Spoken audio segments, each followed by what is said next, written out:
Thank you very much. Let me start from an ancient novel written by Marco Polo. Marco Polo, who discovered, the ancient Italian that discovered from Venice to the Silk Way. And he quoted the Georgians, saying, unquote, in Georgians a uno lo re, lo quale si chiama sempre David Melic, ciò che dire in francese Davide il re, è sottoposto ai tartari e anticamente a tutti i re che nascono in quella provincia, nasce uno segno d'aquila sotto la spalla dritta, egli son gente bella, prodi di battaglie, buoni arcieri, cristiani e con leggi greche. What did the young merchant Marco Polo, who was probably first Western person in Georgia, tell about the country? He talked about a king David, nice people, brave in battles, proud Christians. They had Greek laws, they were a mashup between Western and Eastern people, between the Tartars and Alexander the Great, between Venice and China. A country that is the crossroad of a border. Actually, these people are at the crossroad of the past and the present history. In Georgia, there is a challenge. This is for proud Georgians, all Christian people, and for Western rationality. And it's about the meaning of the reality and the human way to live together. So, family. Georgia is a country close to me. We came here to evaluate the deep sense of human life and culture, to evaluate this society, where it's very clear that what family links across generations are. Georgia is not only a crossroad between history and meeting point for people who influenced human history from west and east, from north and south. The main point in Georgia, wealth, is always the main role that every family plays for children, fathers, mothers, grandparents, and world society. Intergenerational solidarity in a family is a result of the success of Georgian Crossroad. I just have a small present for you all. In the last global index that we have researched and published by Novae, one of our researchers discovered a treasure that you secretly hide, but is so useful for the world. The wealth of family intergenerational solidarity. The golden fleece, and everybody looks for it. Intergenerational solidarity is a relevant issue both in general terms as it in a fundamental element of social cohesion, and if we refer to relationships between generations within the family. In this sense, solidarity has characterized the family across all society over time. Taking into account the general aging population and demographic challenges and social transformations that are affecting the family institution, intergenerational solidarity assumes even more importance. It's particularly urgent with the increased sense of caring responsibility, not only towards the younger generation, but also toward older family members. Family solidarity, in other words, the sense of care or responsibility toward younger to older generation, can therefore be assumed as a predictor of the intra-family support. In other words, family obligations are moral norms that guide the actions. For these actions, studying this sense of intergenerational duties represent an important reflection not only within family studies, but also in more general terms within the social cohesion debate. What determines family obligation? The results for family studies carried out in Europe as well as in the USA suggest that the older people tend to express less family obligation than the younger people, generally. According to these studies, this is because younger generations tend to have a more idealistic perspective about the intergenerational relationship, and moreover, they feel themselves in debt with the previous generation. Married people tend to show a heightened sense of responsibility than not married and divorced person. The lack of alternatives, but an effective choice. Religious belief could reinforce the sense of responsibility between generations, in spite of secularization process that is taking place in different parts of the world.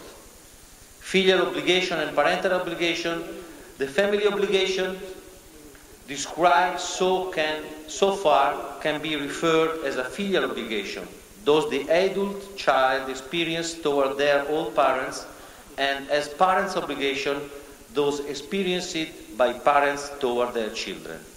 The European Value Studies 2 years ago allow us to consider both filial and parental obligation among 47 member states.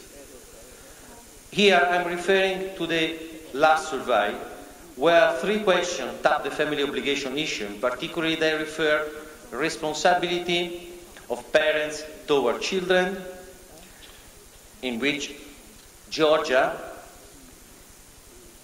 is at first place with 2.94 points of 3.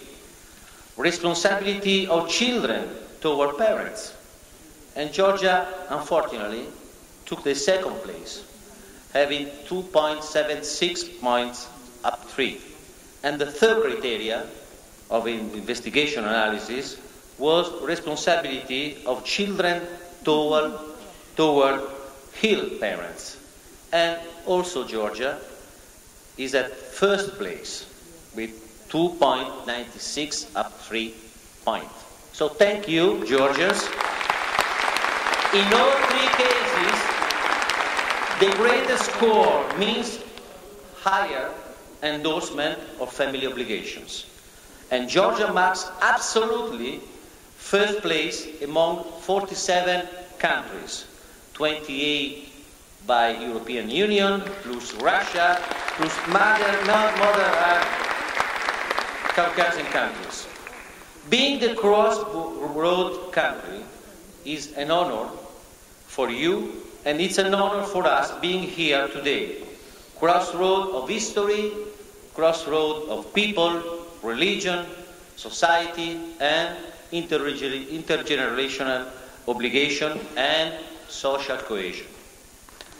That is why it's not tolerable that any government and any minister or international institution has to impose to you social changes and cultural revolutions against family, against Christian roots of your people. You should and you export a unique values, rare and precious, as a silk was for Marco Polo in the Western society. Don't allow, please, that sometimes also some ignorant minister, ignorant in the sense of laity, they ignore the situation, to stop religious education in your school, just to weaken your social and intergenerational wealth.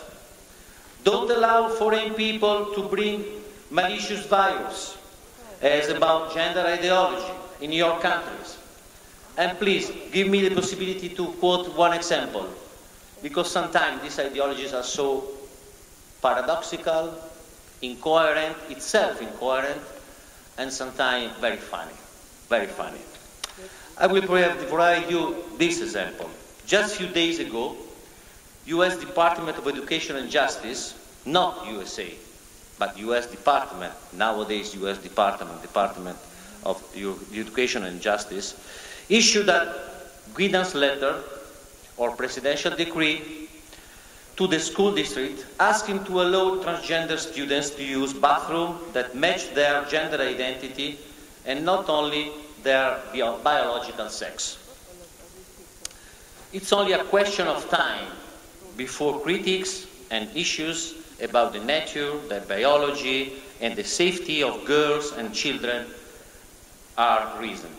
I think that this administration, not the United States history, but this administration, is going to impose a respect for all genders. Then even more than 50 as listed in the USA Facebook profiles. So 50 different genders. So by coherence, Obama administration should pretend at least 50 restrooms, 50 bathrooms in each school. So every single school in USA, by coherence with themselves, every single school in USA should be obliged to close 50 of its schools' rooms and change them into restroom or bathroom. It change its gym into many change rooms and equip its football pitch with large urinals or Vespasiano. Is it the case that Obama administration, through this 100th toilet war, would want to abolish the US educational system? So we should be coherent. We should be coherent when we affirm the gender ideology, also through state law. Dear friends, the same days that the Obama administration decided to improve this presidential incoherent decree, 250 scientists, so-called scientists, has decided to meet secretly in the Harvard University and discuss when produce the first synthetic human life. Not a genome, not a piece of your legs, but the entire new human being. We are facing not only theoretically ideology, we are facing more than theoretical ideology, more than ideology, tyrannic ideology. We are facing something totally new. The artificial ideology is not only trying to change our mentality, deprive our children about love of father and mother, but they are trying to produce on large scale a new humanity. Dear friends, you must be proud of yourself. And in this day during WCF, as the days of David Melich, let's put together our wealth and knowledge for mutual good. We should love our opponents. I love them. It's not so easy, but I love them. Really. I'm not joking. I'm not joking. They are also so funny, so I love them because they are also so funny. We wonder why they hate us. We must look into our hearts and see the real reason behind our way of life. I thank them for having urged me to realize who I am and what I'm doing.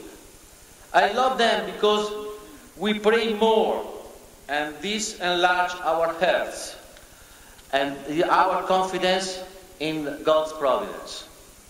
Loving them, we understand better that we have great friends. In fact, when true time comes, you can see who is true friend, how help and true is friendship. Dear friends, I'm closing my speech saying, so, sur su corda, enlighten your hearts. Let's celebrate this great WCF, this great Congress of family people involved in their life, involved in this cultural and very real battle, and let its result grow in the golden crossroad of Tbilisi, of Georgia, for the Georgian people. Thank you very much.